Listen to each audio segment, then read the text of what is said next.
पहिल्यांदा ते आलेलं विमान आणि पहिल्यांदा असं वरून गेलतं तेव्हा ते चांगलं होतं. नंतर आम्ही घराच्या बाहेरच होतो.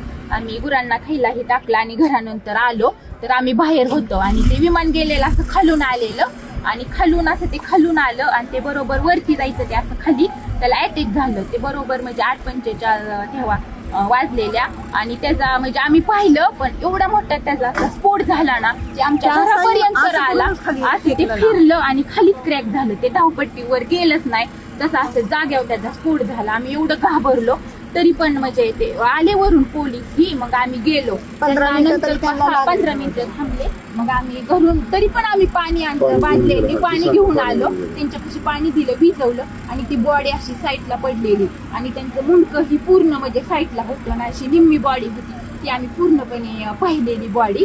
आणि नंतर ते म्हणले कापड वगैरे मग आम्ही ब्लँकेट ही सगळं गुंडाळायला दिली आणि तसं झाल्यानंतर 15-20 मिनिटांनी मग ते गाडी आली आणि ते बॉडी अशी गुंडळून नेली.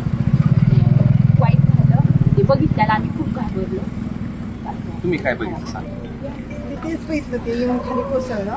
आम्ही मुलं जायची वेळ नेमका टायमिंगच्या वेळ होता 9:45ला. खाली कोसळला असा भरता झाला चाक येऊन माझ्यापर्यंत आलं तिथं घरापाशी. काही आम्ही घाबरलो पोरही आम्ही पळत सुटलो पण काहीच उपयोग नव्हता तोपर्यंत. ते पर्यंत सगळं हे झालं होतं स्पष्ट झालं होतं. आम्ही म्हणजे काहीच करू शकलो नाही आता फक्त पाहिलेलं जागेवर गेले. काहीच राहिलं